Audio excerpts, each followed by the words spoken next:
Bojo Knalia, a Pegish Imnoya Pana. We here at Nipissing Nishnaabemwin believe peer review is an important process in the education process. However, due to lack of speaker accessibility, scheduling, and these lessons being produced by second language learners, we tend to make mistakes in how Nishnaabemwin is represented. We encourage you to think with a critical mind when watching our videos and question the validity of something said in the video that catches your attention. We are language learners and naturally don't know what we don't know. We don't discourage others from helping us out by educating us, and if you see a mistake you would like us to rectify, you can do so by contacting the email in the video description. We also ask for your patience in waiting for edits, because it is a long process to edit mistakes we share in our videos, and there is the possibility that it might not align with the speakers of Nipissing First Nation. Miigwech Bisinduyang, Wewehenag Nawamdamuk. On in Bojo Kanalia, Mr. McLeod Mondai Amina, Bajinak Queen Ween Monim. I just want to let you guys know that links to the dictionary, PDFs to the worksheet, audio files are in links in the description of this video, as well as any other resources that'll help you out with this lesson will eventually be there as soon as I'm done making them. Ahau miigwech. On in Bojo, Mr. McLeod Mondai Amina. Today's lesson is VTA C-form sentences. Learning how to ask who or what questions and turning our verbs into nouns. A changing of the leaves.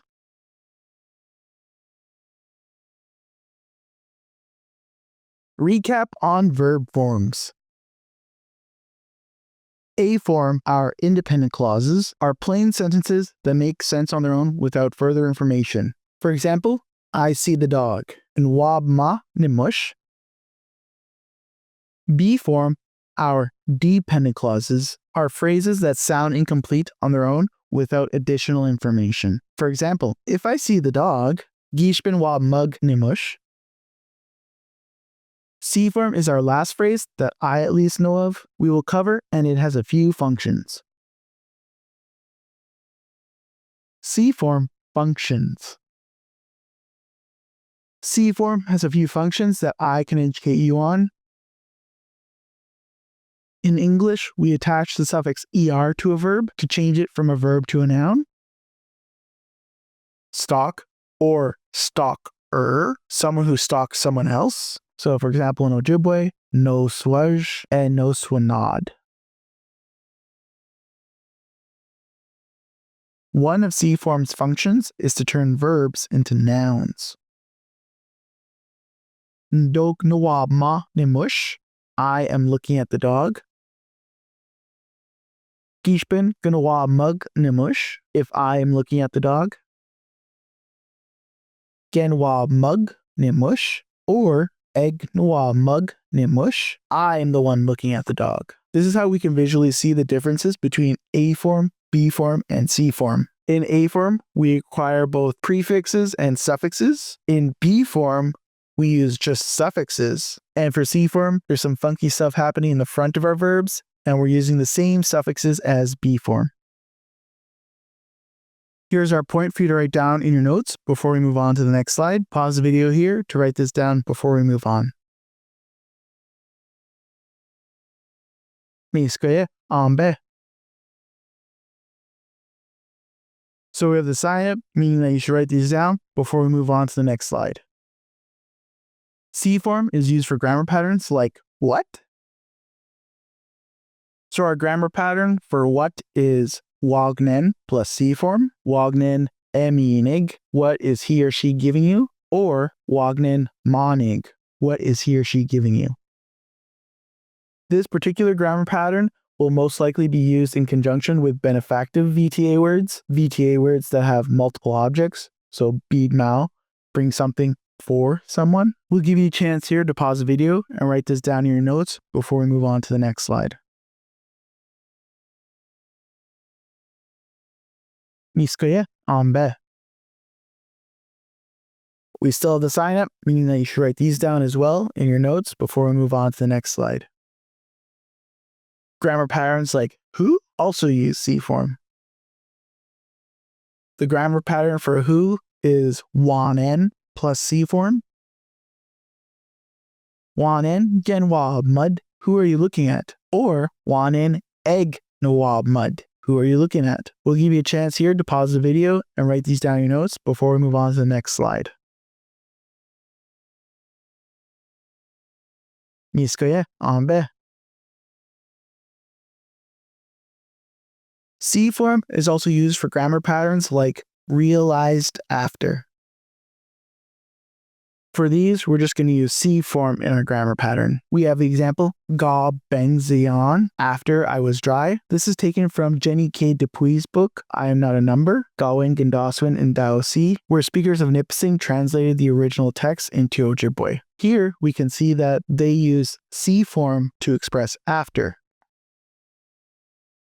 Another example is from our book, Ektawad Gekajik, which is an older book that speakers spoke in Ojibwe. There was transcriptions made and translations done. From that, we can see it has one excerpt that demonstrates C form as after. Chiketin gabopid, after he laughed real hard. Here's the point for you to write down in your notes before we move on to the next slide. Pause the video here to write this down. Miskoyet ambe. Realized after. In Ojibwe, we have two different types of after, realized and unrealized. Simply, unrealized after is generally expressed with a B form future tense inflection. Jim quad twagan, after he or she finds the card. Simply, realized after is generally expressed with a C form past tense inflection. Gam quad twagan, after he or she found the card.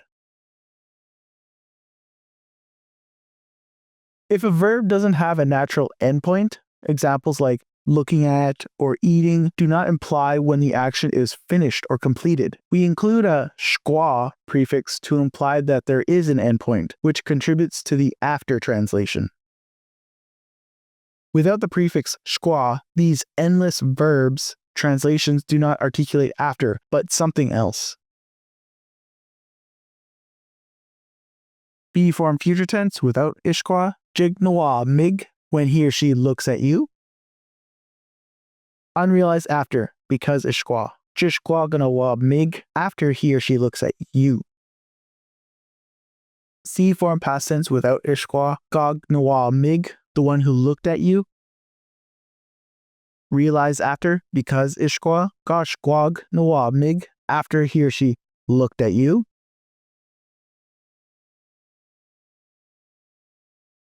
C form features.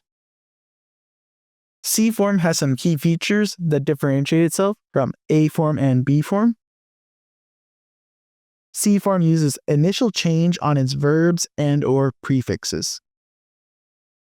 C form uses most of the same suffixes as B form.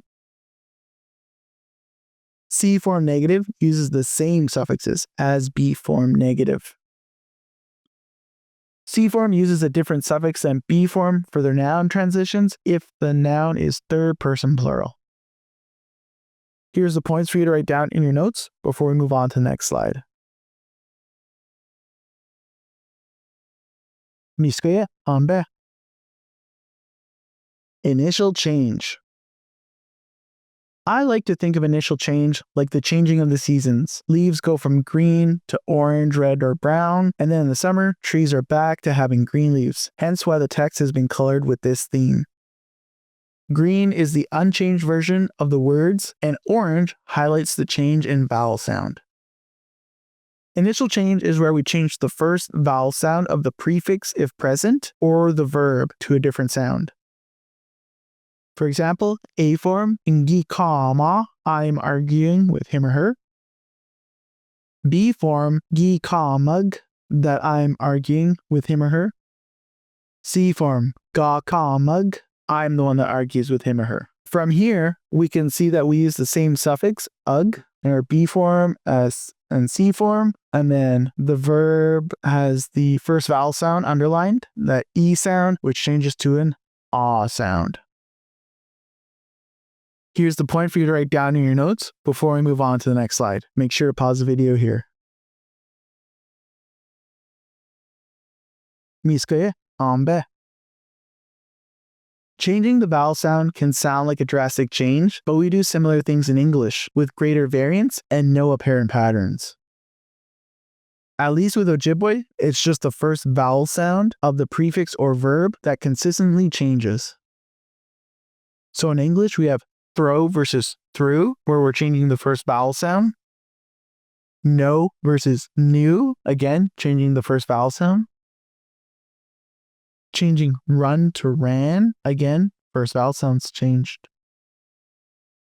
Now we get to a different example where the consonant at the end of the word changes. Have versus had. Now we have examples where the last vowel sound is being changed and it has multiple sounds it changes to. Begin, begun, began. Now we have an example here where the first vowel sound is changed, but it's spelt the same. Read versus read. Here we have an example where the first vowel sound is changed, but the spelling is quite dramatic. Mouse versus mice. Here we have another example where the consonant at the end of the word is changed. Hoof versus hooves. And my personal favorite, this example only has one common sound, TH. Everything after that is changed. Think versus thought. Initial change has two styles. Old style, that some dialects still practice to this day, and modern Eastern style, what most native Nipissing speakers practice. So in the old style, an A sound would change to an E sound. Anoki would become enokid. In modern style, we still change A to an E, but that A sound is often de-stressed. So nuki will become enkid because of the de-stressed A. In old style, A sound would become aya, akaze would become ayakozid. And in modern style, double A does not change. We just add an E prefix. Akzit becomes eoxid. In the old style, E sound would become aye, so debwe would become dayebwed. And again, our E sound, we don't change. We just add another E prefix. So debwe becomes edebwed.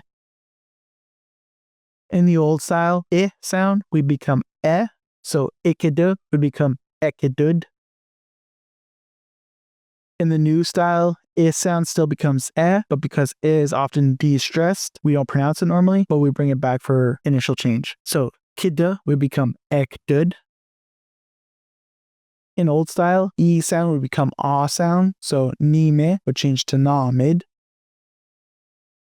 In modern style, we still do this change, E to ah, or we can just add the E prefix instead of the change. So nime would become namid or animid.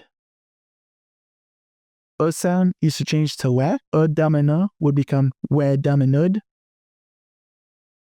And the newer style, sound can either become we or or we can use the hanging E prefix. Because is often de-stressed, it's not normally heard, but it's still evident in initial change. So examples like damna will become we damnud or damnud.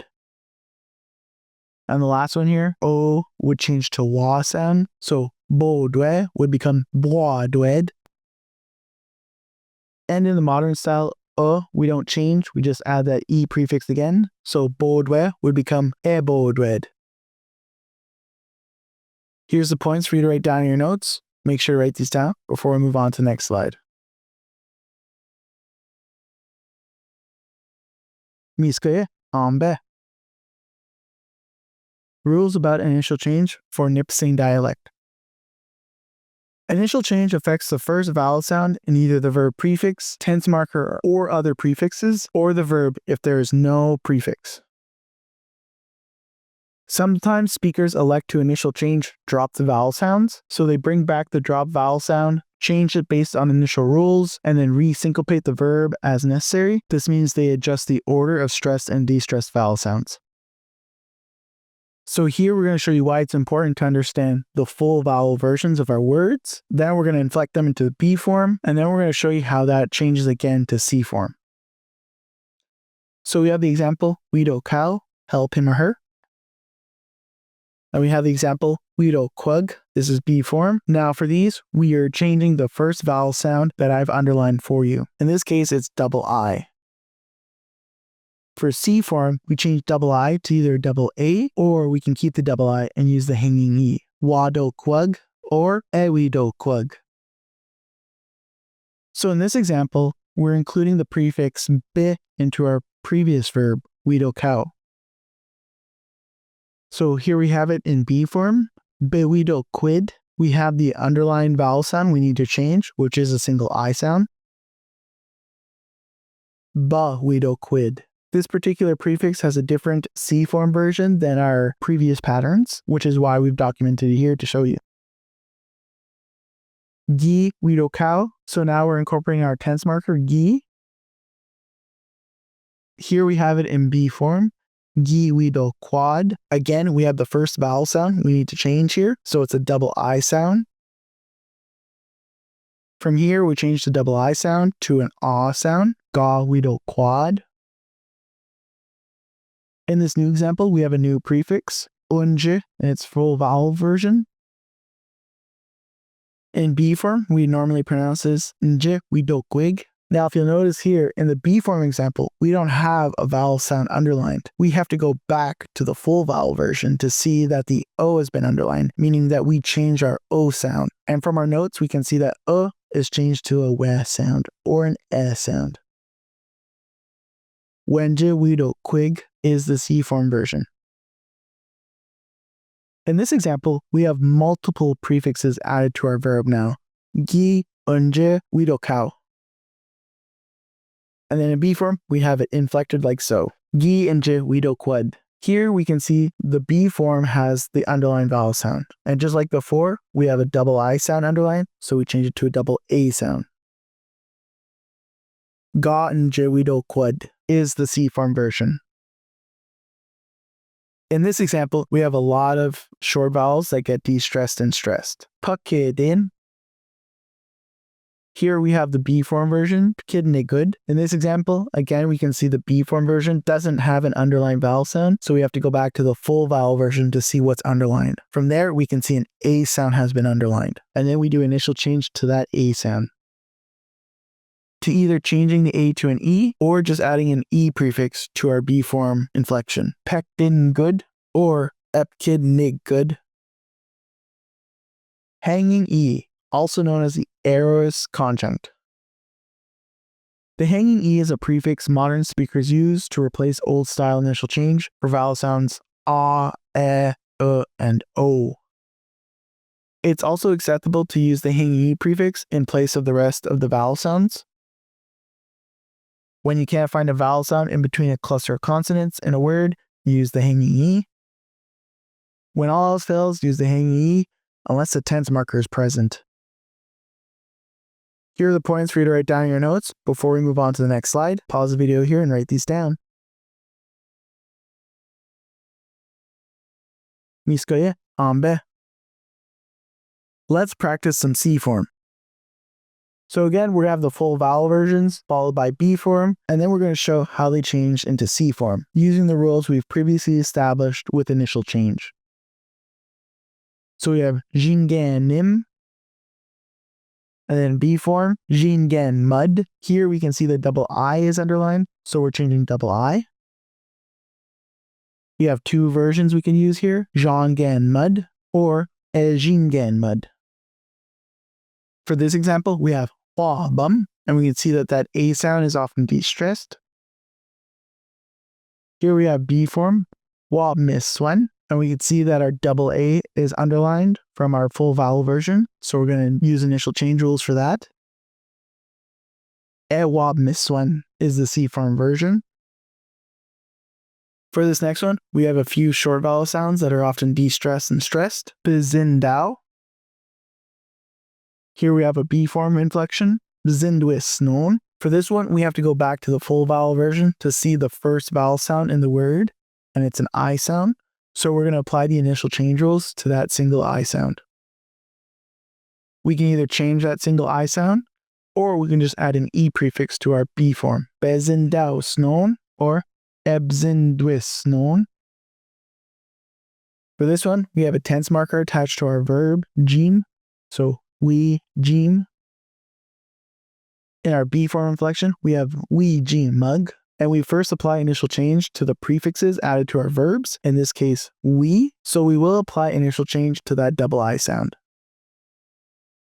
So the C form version is wa ji mug. So for this one, we can see that the prefix has a de-stressed vowel sound in front, that single I sound. Ge, che, bop, e. And then when we inflect it in B form, we de-stress that I sound. Che, bop, sig. So for C form, we have to go back to the full vowel version to see which vowel sound we change. We can see it's that I, so we're going to change that I based on our initial change rules. It's either getche bopasig or eggche bopasig. And then we have this last example, egenikaj, when all the sounds are pronounced. And then in B form, some of those vowel sounds are de-stressed, so it'll sound like Jinkajian. And then when we convert it to C form, we have to go back to the full vowel version, find the vowel we need to change, and then change it based on our initial change rules. Ejnikajian. Recap. C form is how we convert verbs into nouns, say after, and use for grammar patterns like who and what. There's also probably other functions that Mr. McLeod doesn't know or missed. For C form, we use initial change rules established earlier in this lesson. Most C form inflections use the same suffixes as B form. Mise aja, that's it for now.